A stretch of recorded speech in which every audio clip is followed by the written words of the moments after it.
जब भी किसी भी जानवर में कोई जहरवाद या जिसको हम पॉइजनिंग बोलते हैं अगर होगी तो वो जो सिम्टम्स हैं वो वेरी करेंगे कि कौन सा जहरवाद है। जैसे नाइट्रेट नाइट्राइट है तो उसमें जो पशु की म्यूकस मेम्ब्रेन्स हैं उनका जो कलर है वो चेंज हो जाएगा, साइनोसिस दिखने को मिलेगी। वैसे ही साइनाइड के अलग सिम्टम्स हैं। अगर पेस्टिसाइड पॉइजनिंग है जो कि हम बोलते हैं ऑर्गेनोफॉस्फोरस इंसेक्टिसाइड्स जो हम काफ़ी ज़्यादा यूज़ करते हैं फील्ड में भी, तो उसकी भी जो पॉइजनिंग के सिम्टम्स हैं वो अलग अलग हैं।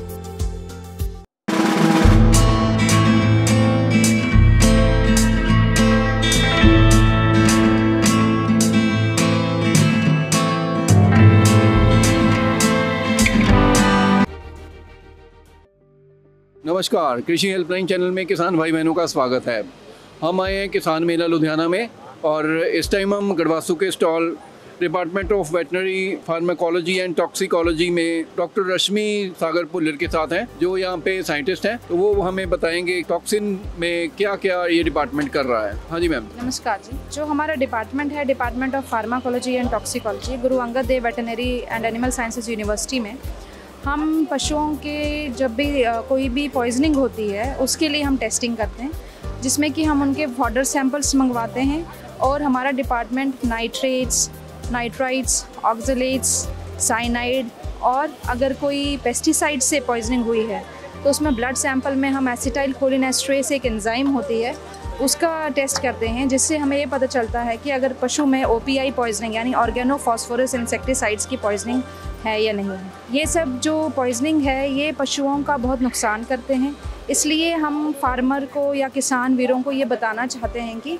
अगर वो उनको कभी भी कोई ऐसे सिम्टम्स पशु में लगें या अगर उनको लगे कि कोई जो उनके फॉडर वो पशुओं को खाने के लिए दे रहे हैं, अगर उसमें कोई उनको लग रहा है कि कोई शक पड़ रहा है कि कोई प्रॉब्लम है, तो वो हमारे पास वो फॉडर सैंपल यहाँ लेके आ सकते हैं, जिसमें हम अगर कोई जो सिम्टम आ रहे हैं उसके हिसाब से जो पॉइजनिंग है उसकी जांच कर सकते हैं। जब भी किसी भी जानवर में कोई जहरवाद या जिसको हम पॉइजनिंग बोलते हैं अगर होगी तो वो जो सिम्टम्स हैं वो वेरी करेंगे कि कौन सा जहरवाद है। जैसे नाइट्रेट नाइट्राइट है तो उसमें जो पशु की म्यूकस मेम्ब्रेन्स हैं उनका जो कलर है वो चेंज हो जाएगा, साइनोसिस दिखने को मिलेगी।